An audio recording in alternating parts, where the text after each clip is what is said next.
So without further ado, I'd like to welcome Ian Lungold back from his tour of Canada with 70 lectures across the Canadian nation.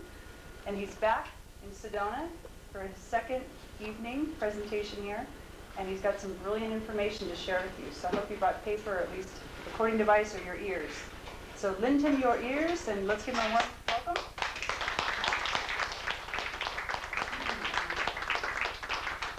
Hello.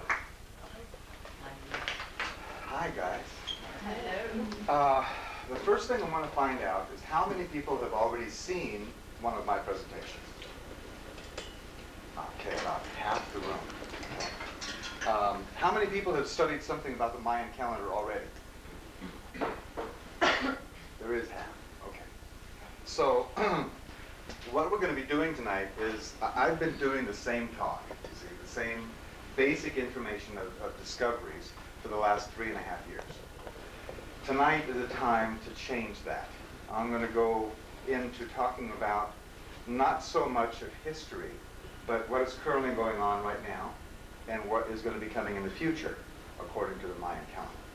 For those people who haven't seen all the basics, we're going to be going through this very, very quickly. And you can get that information from my website or from one of the DVDs or VHS tapes that are out there. But for tonight, we're just going to rip into what I think is more important to everybody. That is, what do we do now? Not what did they do back then. Okay? The whole reason that I got involved in this some years ago was through jewelry. I'm not an archaeologist or any kind of scholar. I'm a jeweler. But I started doing Mayan symbols with my own hands. And those symbols have meanings, very strong meanings, that started to impart themselves onto me. I thought this was very interesting. I looked further into their culture because of that and found out they had a calendar. Some years after I found out about the calendar, about 1.5 years, I actually came up with a formula to convert the Gregorian calendar to the Mayan calendar, and that's what's in here. When this information was published, it went to, eventually made it to Sweden, where Dr. Carl Koloman saw what I had done, and he had been doing his own researches on the Mayan calendar for 7 years. He had been researching facts that could be proven about the Mayan calendar. What he discovered was that there is a basic structure to the calendar. It's actually written in stone in a place called Koba. And what is written in stone is different periods or epochs of time. And what Koloman did is he took all that we have found out about our science, from our sciences, of what happened when, and laid it over this pattern. And voila, what showed up is this general movement of evolution of consciousness, which we're going to just go cursory through this basic information. Then we're going to go on to fresh stuff. There are 9 levels to the Mayan calendar. 1, 2, 3, 4, 5, 6, 7, 8, 9. Where we are right now is in this 8th level. As a matter of fact, we're in the very middle of this 8th level. Each of these sections, or different levels of evolution of consciousness, are divided into equal sections of 13 periods of time. This very first section was 16.4 billion years long. That is from the Big Bang forward. And there was a particular kind of consciousness that was being laid down step by step by step by stage, all the way across. And this basic consciousness was action, reaction. All the physical laws. I guess everybody here pretty well understands by now that everything is consciousness, right? Yeah. Everything is consciousness. Grass, trees, rocks, this pen. It's all consciousness.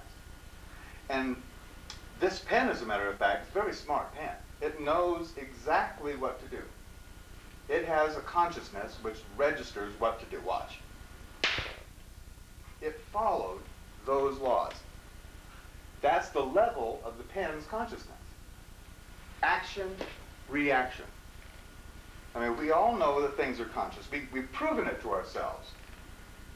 By going and washing your car, it runs better, doesn't it? No, it rains. Or it rains. But things contain consciousness at different levels. Objects have this consciousness of action-reaction. Is that pretty simple? Okay. The very next picture on this rock in Koba shows a time period 820 million years long. So 820 million years ago, a whole nother cycle started. At number one, it started going through this whole process again. This time, building a different kind of consciousness. The consciousness of stimulus response. There's a difference between stimulus response and action reaction, isn't there? The major difference is that there's more consciousness in stimulus response than there is in action reaction. All these laws were laid down, all these steps and stages were taken until way over here, the very last section here. This is when life showed up, the first living cell, 1.26 billion years ago. And ever since then, it has been going through, now, instead of just action-reaction, we have life, animate, that starts to organize into higher and higher levels of life. We end up eventually, over here the last 63.4 million years, with mammals. Started out with multicellular organisms that grew into plants and then into mollusks and fishes and insects and birds and all the way through. By the way, in these books is the very detailed information about each one of these steps and stages and how it has all come down on schedule. This is not a random creation. We have free will within it, but we are on a schedule, which is wonderful, as you'll see in a minute. This next stage, 41 million years ago is when it started, and 40 million years ago is when monkeys showed up on this planet. And they were developing a different kind of consciousness, and that is stimulus individual response. Now, down here, life had organized itself into things like nests and swarms and flocks and hives and herds. That's this kind of consciousness, stimulus response. But here, we entered into a whole nother kind of consciousness, a familial consciousness. What's the difference between a family and a herd? The recognition of individuals. Now, this is a big difference. Stimulus response, stimulus individual response sounds the same, but it's a huge difference, and you've experienced it. There's times when you felt really good about just being yourself. And then there's other times when you felt like you were part of the herd. Like waiting online at some big sporting event or stuck in traffic. Check your consciousness levels. When you're feeling good about yourself and when you're stuck in traffic. There is a big difference in consciousness.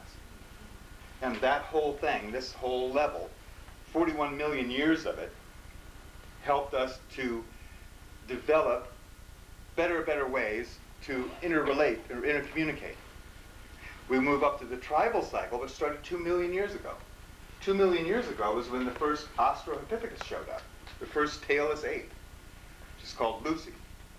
And this whole level was about a new kind of consciousness called similarities and differences. This whole 2 million years here was the evolution of a tool called your mind. Down here, we developed the brain. Up here, the brain was enlarged. But here, we went on to develop the mind, the ability to see similarities and differences and make decisions about things rather than just reacting. This is another huge step forward for all of consciousness. 102,000 years ago, we're still living in the caves. But we began here, right here, this is when we started speaking to one another. Right at the very beginning of that cycle. And this whole cycle was developing a new consciousness called reasons. The reasons for things. Here we're able to make decisions, but here we started coming up with reasons. The first people to do that ended up being called shamans, or the leaders of the tribe, or the people gathered in the caves. They had all of the myths and all the establishments of religion, all came from this process right through here. All the reasons for living. In fact, a culture is a group of people who share reasons. They share the same reasons for things. All of cosmology is a list of reasons of creation. All of theosophy is the same thing. So the basis of culture is shared reasons. 8,000 years ago, by the way, we came up with agriculture. And mankind more or less settled down from a very nomadic life before that. 3115 BC, we started what's called the national cycle. This is also called the Great Cycle by the Maya. And this period right here is when we learned how to write. That's right in here. Well, actually, it was 3110 that we learned to write. So all of this down here is her story, and everything up here is his story. And that's very important. This is all nurturing and support. This has all been production. More and more rapid evolution. This whole line across here, this last 5,000 years, there's been a new kind of consciousness which has been evolved. And that consciousness is called law. And boy, do we know there's an evolution going on.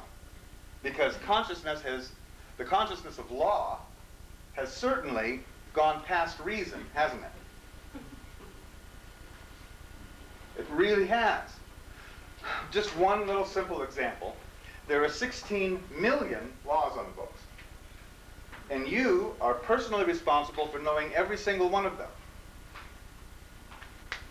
Ignorance is no defense. Unless you happen to be a lawyer. They're absolved from that. Which is beyond reason. But there's lots more we could go into, but that's another lecture.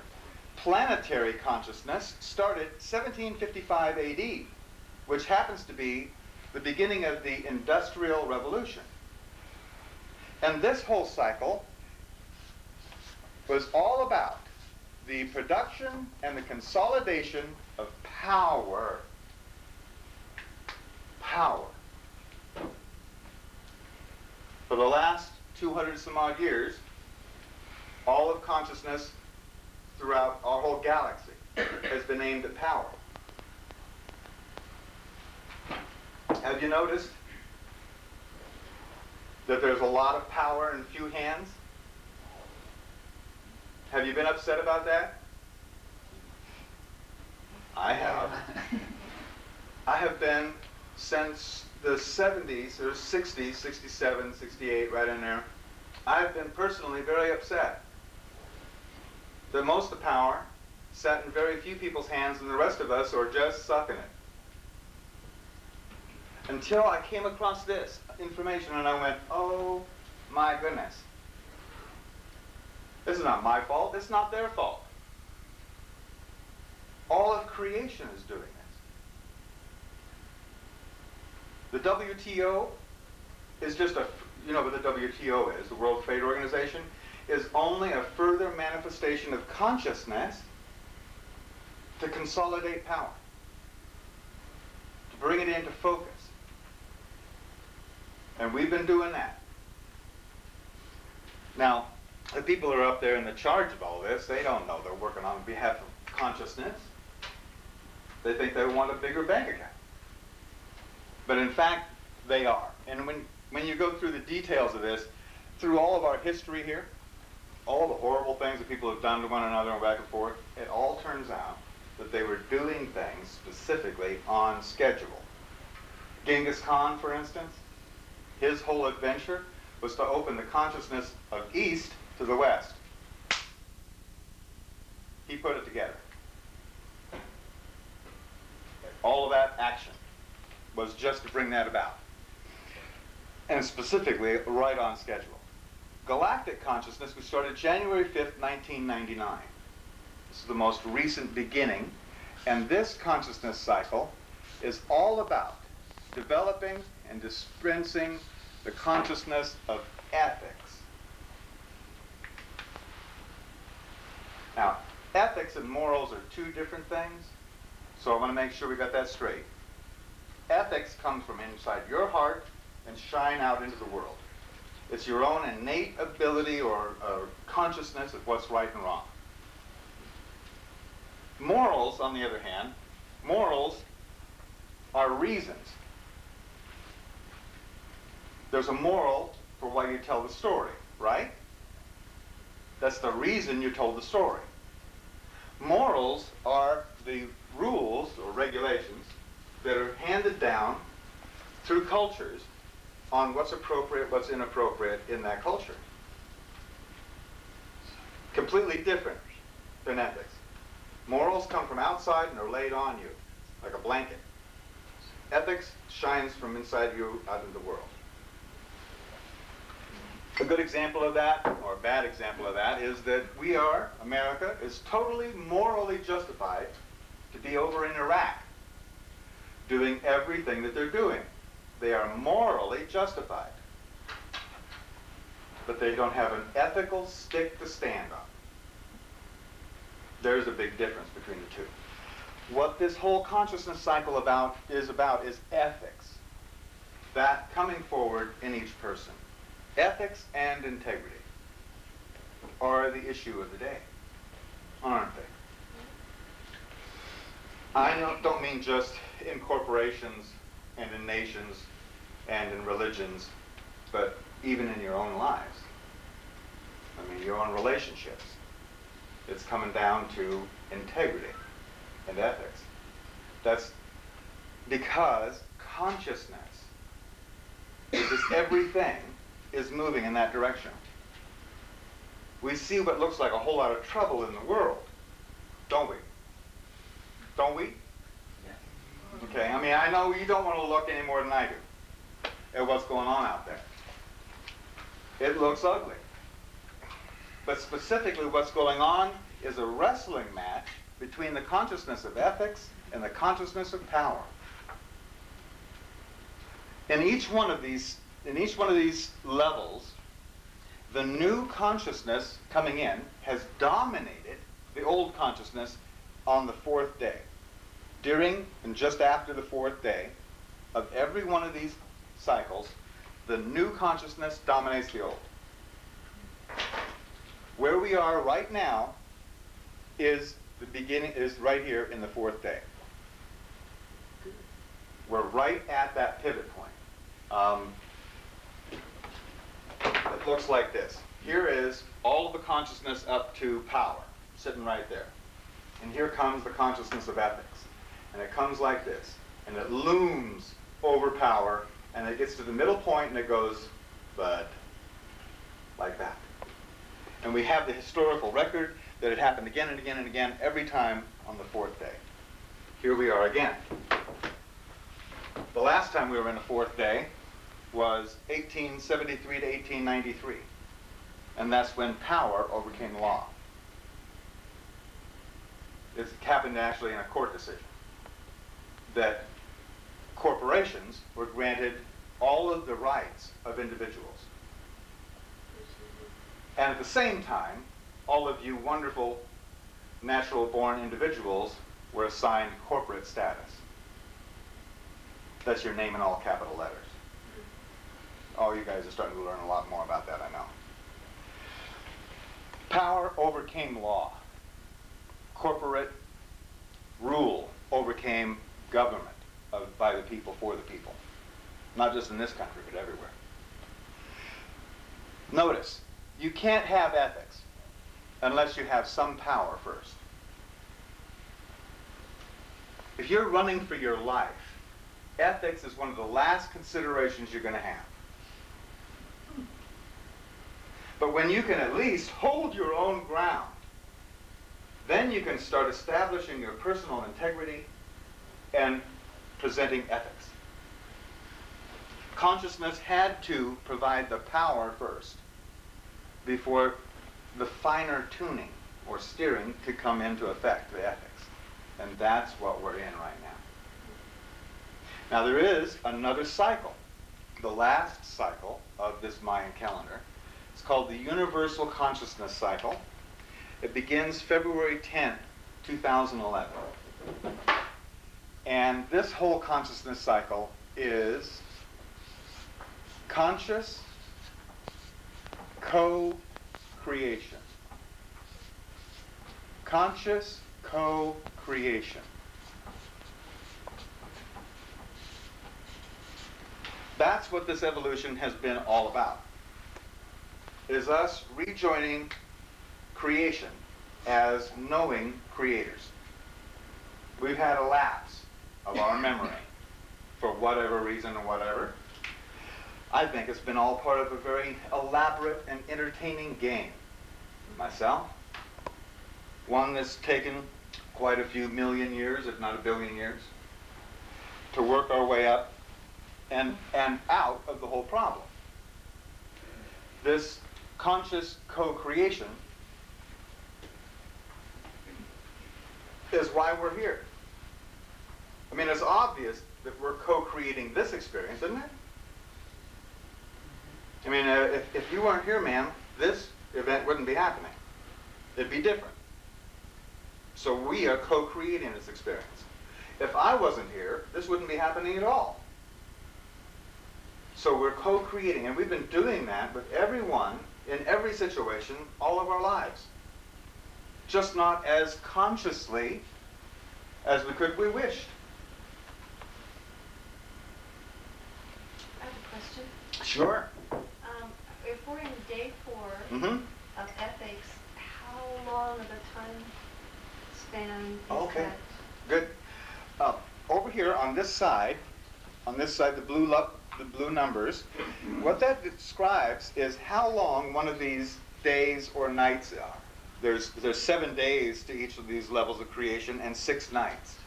But one of these days on this first level was 1.26 billion years long. Things were moving really slow. But the very next one was only 63.4 million years long. In other words, 20 times shorter. Same amount of change, same amount of evolution, but 20 times faster. In the very next cycle, 20 times faster again, and again, and again, and again. We have an explanation or an example of how this consciousness affects our lives. For instance, we were all born right in around here somewhere in this cycle. Things were changing one of these days and nights every 19.7 years. And all of us were born to some very nice people who raised us up as best they could until we got to be 11 to 16, somewhere in there. And we started noticing something about these people who claimed to be our parents.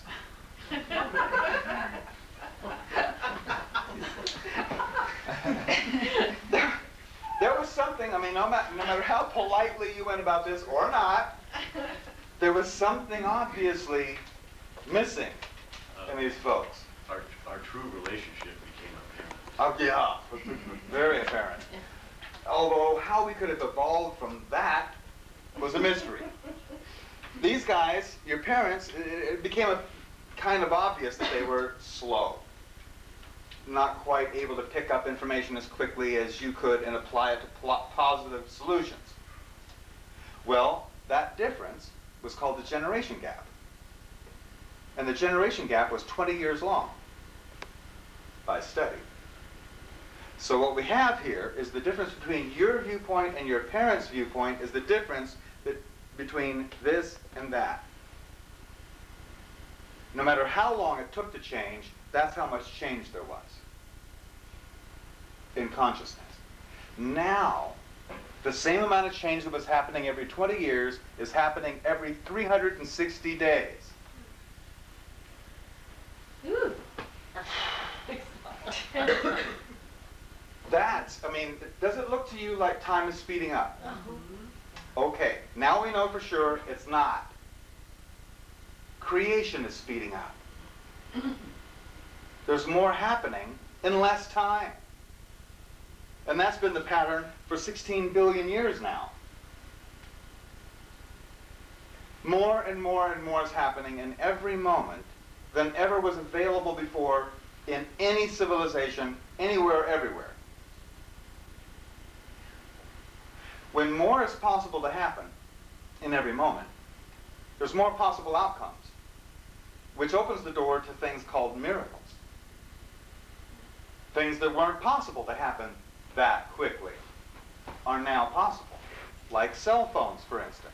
You want to call France? You can do it on the corner. That was completely impossible. Even here, 1999, that was not impossible. So we're going to see more and more acceleration, more and more coming to be possible, more and more opportunities, and that's mostly what we're going to be talking about tonight.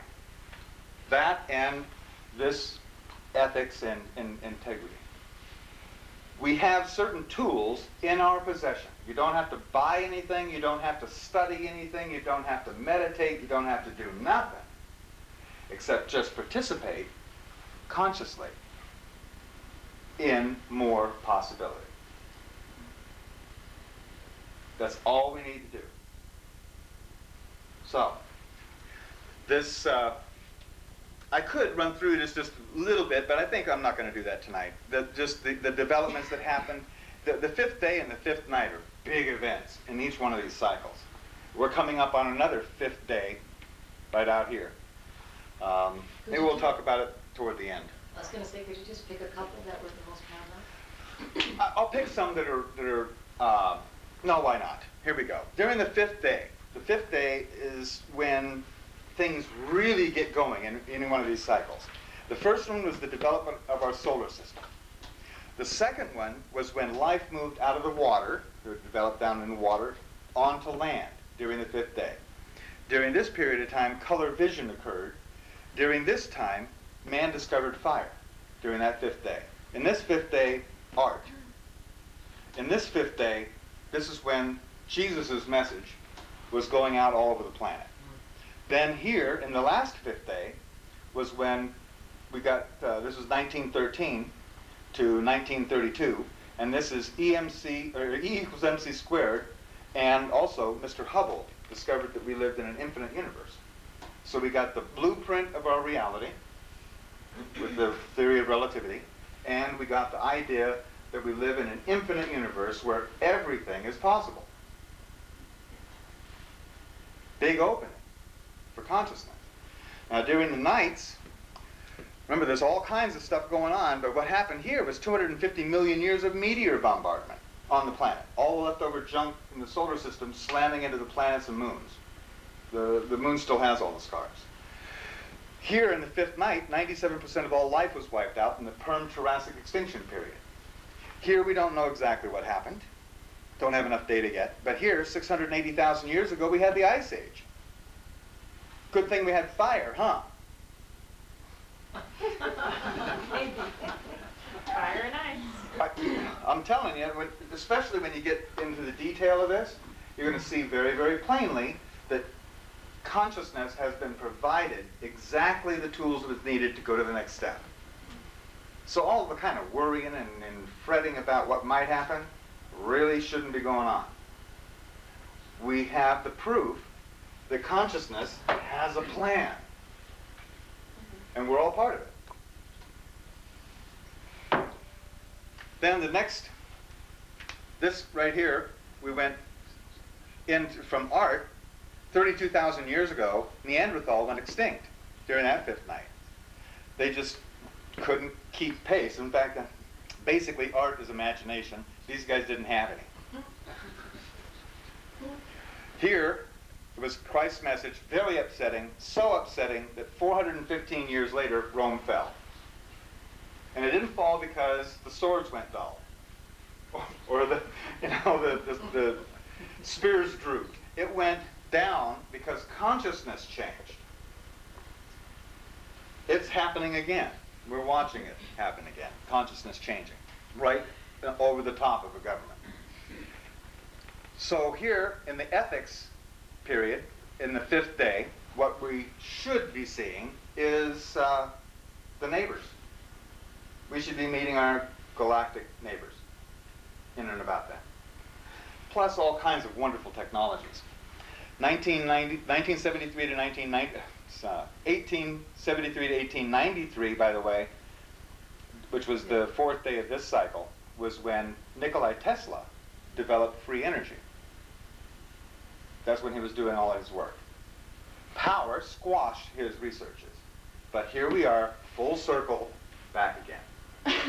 So during this period of time, by November of this year is the end of this fourth day, there will be, to consciousness, there will be an exposure of the fact of free energy. Talk about a change on power. We're going to see a big shift. And that's challenging enough in itself. We've got this descending time order here. Right now, things are changing every 360 days. There's a step in evolution. But here, every 20 days, there'll be the same amount of change or shift as there is in a year now. Now, this is presenting a real problem to the mind. Remember, we went along, we developed this mind over this 2 million year period to see the similarities and differences between things. It has a speed limit. 24 thoughts per second. That's as fast as your mind can process anything. 24 frames per second. That's how movies work. Special effects and all that are worked off of that. So as more and more information is piled in on this mind, it can process less and less of it. You understand? This causes stress on the whole system. It's part of our evolution. I mean, it was built right in. If you're not sure about something, your body starts to get tense and stressful, so you would leave that situation and go to some place that's more comfortable. It's very natural. Well, we aren't living so naturally.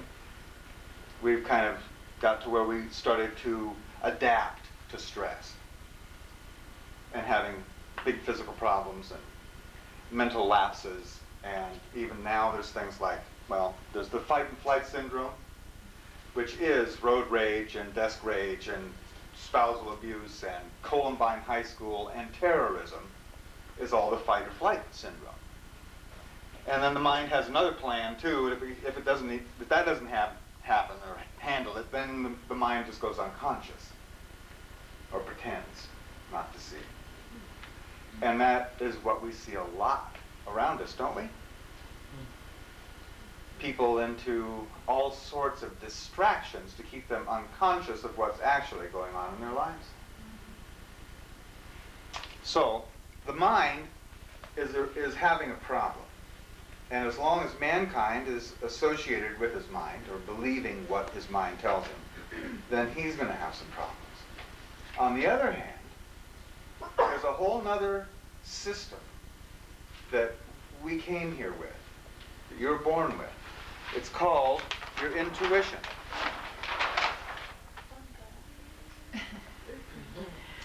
It's pretty obvious that everybody's going to go out of their mind pretty soon, because things are just going to keep on accelerating, and what you thought you were going to do 15 minutes ago, you can't do now because blah, blah, blah.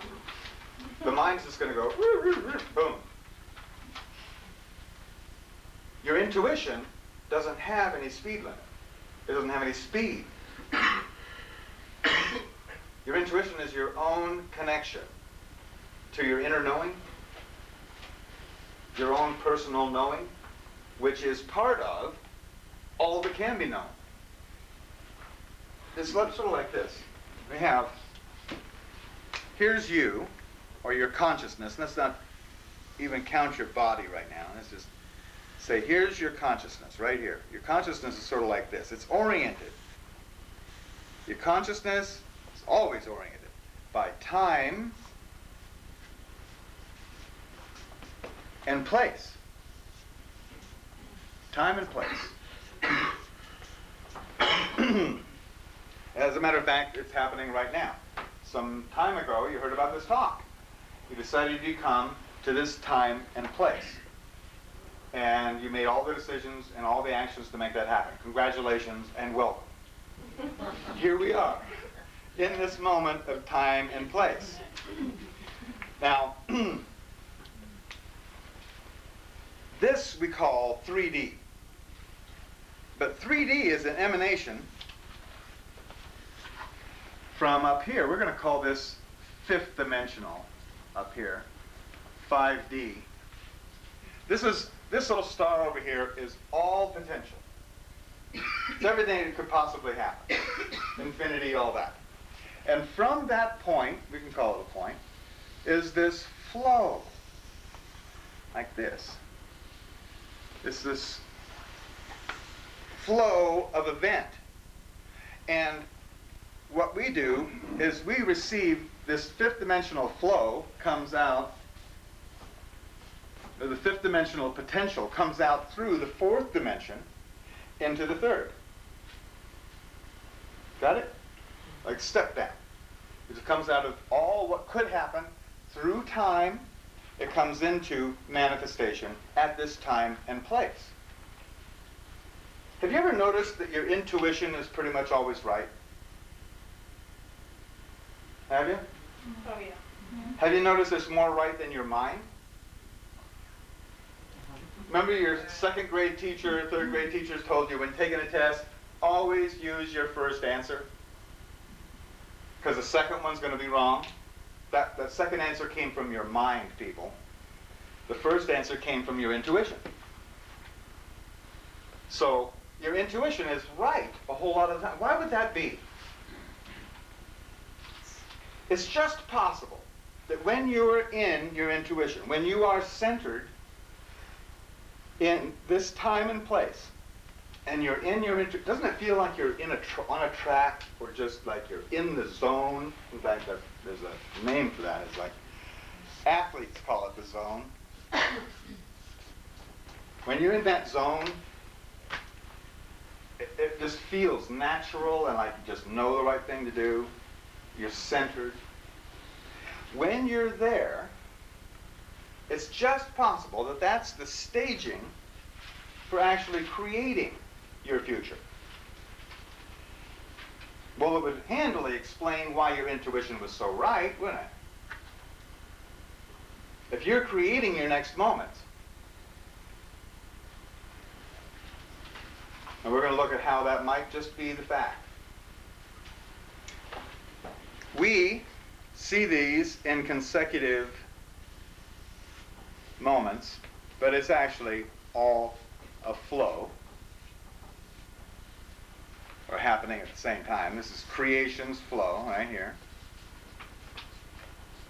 Creation's flow. And what you do with your consciousness, or what can be done with your consciousness, is you can tune to this flow.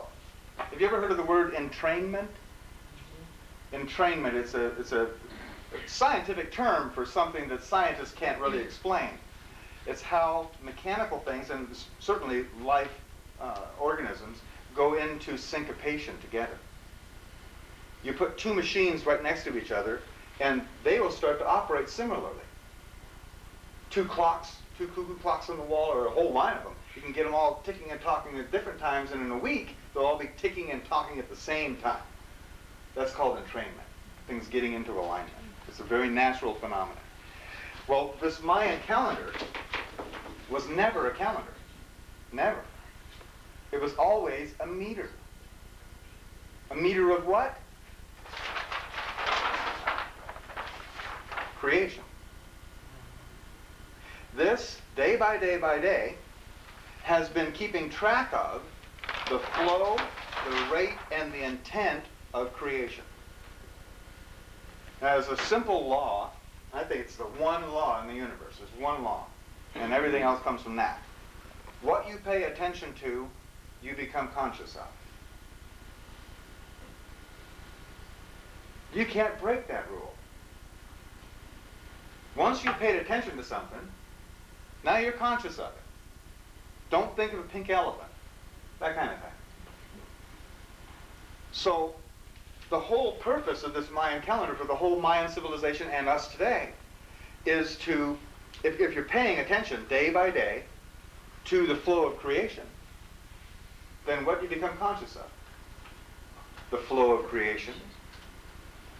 And the flow of creation contains all that can be known, including your intuition. Does that make sense? I mean, if that's too simple, I'm not even sorry. The truth is always simple, isn't it? It's those lies that get really complicated. So, intuition is going to be our lifeline through the coming situations. You're not going to have time to sit down and think your way through all of the circumstances that we're going to be presented with. You're just going to have to just do it. Nike had it right. In fact, I love I got to meet their advertising guy. If anybody knows him, I want to know. Because they got a new advertising slogan now. I don't know if you've seen the new Nike commercial. It says, "You are faster than you think." These guys have been watching my talks, I guess. I don't know. But this is, the whole purpose of the Mayan calendar is to engage your intuition. Now, we've got these right back on the table during the break. We'll have them for sale, too. We sell them for $20. And they're a Mayan calendar that will go through, and you pick the month and day on the Gregorian calendar and the Gregorian year. You add those two numbers together, and you come up with, through the formula, to what day it is in the Mayan calendar. Today, by the way, is 5 star. 5 is the energy or intention of empowerment and centering. And star is the energy of abundance in all things, like a star that just gives and gives and gives. That's what today's about. The empowerment of abundance. So that's what today, let's just say this is today. That's what's on the roster, on the menu for today on creation. Tomorrow will be 6 offering. And then it'll go on, each with a different meaning. But the whole purpose is to just, like I said, the calendar is to entrain your consciousness to allow or open to your intuition. Now there is a way that we address 3D. And that is, from our time and place, we pay attention to what's in front of us, to what's actually there.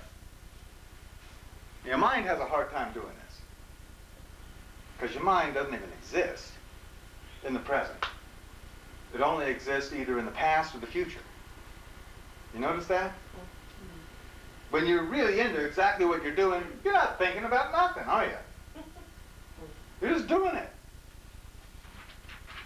Then, when you're not so into what you're doing, your mind is like off and running. Into the future, into the past, into what may be and what could have been, should have. Ooh. We know too well that. But how you address 3D is by paying attention to the time and place that you're at.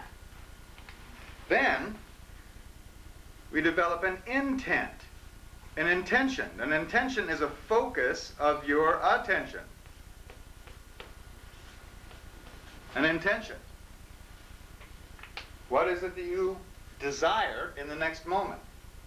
This is where you're getting set up. Now, the better attention you're paying, the stronger your intention.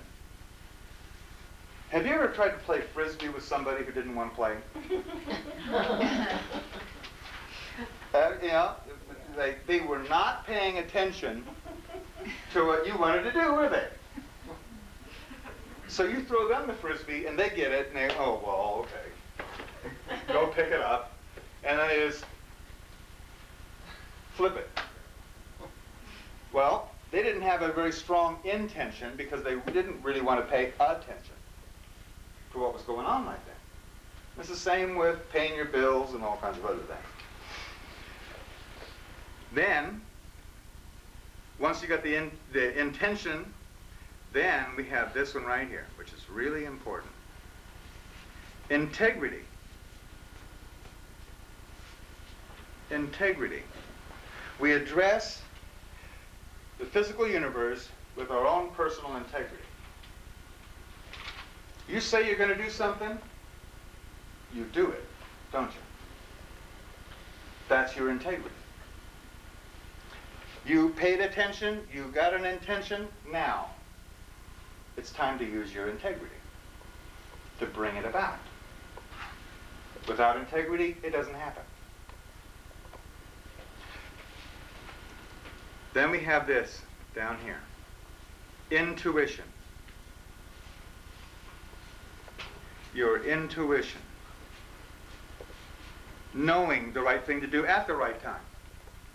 How many people in this room have been in an automobile accident? Or some sort of an accident that could have taken your life? Okay, how many people saw time slow down?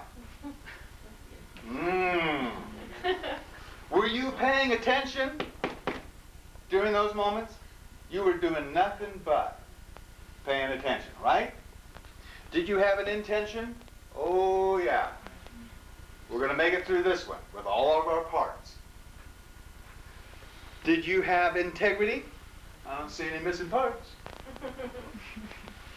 And intuition. Now, when you were in that moment, you were solidly in your intuition, weren't you? You knew exactly what to either do or not do to get through that, didn't you? But it didn't happen with the mind. It didn't happen with the mind. I mean, after it was all over with, after you survived and everything, all the pieces were picked up, then's when your mind went, what could have happened? That's when the shock set in, when your mind touched you. Post-traumatic stress syndrome. Post-traumatic stress. That's right. Right in the moment, you were in your intuition. This is the kind of thing that we're going to be moving further and further into as we evolve consciously.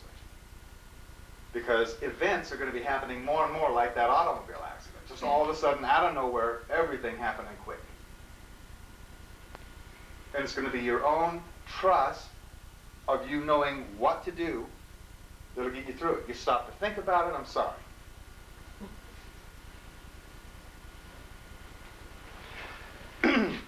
There's more detail about that but later. So, intuition is going to be the key. In fact, I mean, we all kind of know that already. That's what we've been doing all of our... I mean, how many people have been in this for like 20 years or more? Okay.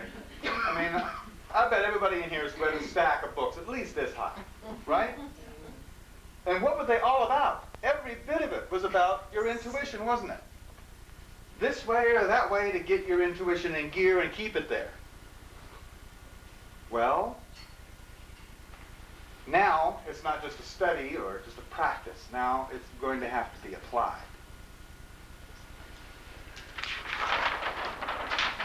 We're all creators, but the thing that we want to create most is peace of mind, isn't it? I mean, I think that's the most useful thing to have, is peace of mind. A stable base that you can then operate from. A calm, knowing, thing. Great, peace of mind. Well, at least half of those books were about peace of mind, weren't they? And peace of mind seems to come and go. I kind of boiled it down a little bit on where or why it goes. Because I thought that was really important to know. And what it came to was, anytime something happened in my life that I didn't intend, my peace of mind could leave. Whether it was something exciting and surprising or something deeply depressing or infuriating. It was those times that I was knocked off and my mind took over. There went the intuition, there went the peace of mind, because something happened that I didn't intend. Like, losing somebody's phone number or my wallet. I didn't intend that, right? So, how do you build peace of mind, and how do you get it back every time? Well, here, let's look. Peace of mind only happens when you're centered. Yes or no? When you are centered, we're going to put centeredness here. Centeredness is the criteria. You got to be centered to have peace of mind. Good advice, but how do you get centered? Where does that come from?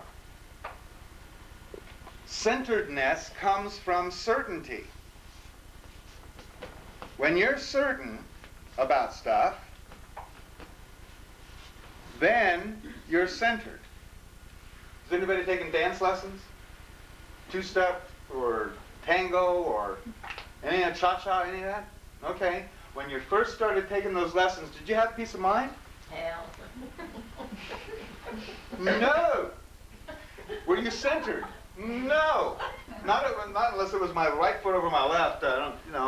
Centeredness. Certainty, well, no, there wasn't any. Not until you had recognized the patterns associated with the dance did you get certainty. And then some centeredness, balance, and peace of mind out on the dance floor. Same thing happened when you were learning how to tie your shoes. Same thing happened when you were first learning how to drive, or operate a computer, or do math. Every single thing you've ever done has gone through this. When you recognized the patterns, then you became certain, then you were centered, then you could have peace of mind about that. So, the task then is to every time something happens that disturbs your peace of mind, immediately look for the pattern. Wow. Is there a pattern here? I found one right away. Every time I looked, first of all, if I was upset, I say, is there a pattern here? Yeah, I've been upset like this before. I've had this experience before. Maybe over something different, but I've had the same feelings, the same reactions as before. There's a pattern. And right away, immediately, I got more certain. I got certain I was upset. Rather than just being upset, you know the difference? When you're just ranting and raving and screaming and la la la, or you just sit there and you go, wow, I'm upset. Big difference, isn't it? The more you recognize the pattern, the more certainty you get, the more centeredness, the more you can do about the situation. It's, like I said, these are tools we've already got. We don't have to go buy anything. You don't have to read another book. Yeah, we don't have the time to read the books. We got phones to answer.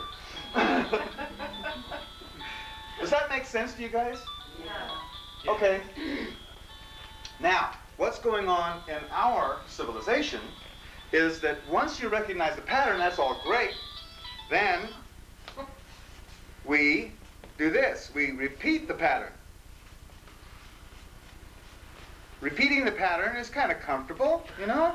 It's familiar. We repeat the pattern, and then we repeat the pattern again. Now, this isn't only just done on our part, it's done by our societies. We repeat the pattern, and repeat it, and repeat it, and repeat it, and repeat it, and repeat it, and... Do you know what happens when you do that? Hypnotism. This is without recognizing that there's a pattern. This is, yeah, like for instance, when you go drive, I've been driving around Canada and US too, and I've noticed that I could drive into any city and pretty much know within 10, 15 minutes where stuff was, because they're all set up the same. There's zoning laws, you know. Well, all the industry is going to be over here on this side, out of town. All the major shopping is going to be right over in here somewhere. And then when you get to the shopping center, it's a McDonald's and a Wendy's and a Burger King next to a Home Depot, which is next to a Radio Shack, and it's boom, boom, boom, like a pattern, like a formula. You understand how many formulas and patterns we have that we're living in?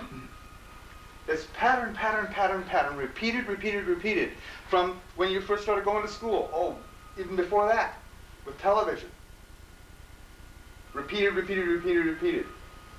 More and more and more, which lays in hypnotism. Now, how do you break out of that? How do you break out of a hypnotic state? You do something different. That's how you do it. You make a novel thought or action is how you do it. And you wake right up out of this. Like on vacations. How many people have taken vacation? Pretty much everybody. Okay, did you feel different? Did you feel more alive? You know, like food tasted better? You know? Why was that? Because you were spending more money? No, it's because you were doing something different. Now, the camera's on me, not on anybody else. How many people in this room have driven to their place of work or home, and then as you're sitting there, you realize you don't remember driving home or to work? That's hypnotism. Okay? We're going to take just a short break for the tape, and then we'll be right back to this. Just like 3 minutes, just long enough for him to get that tape.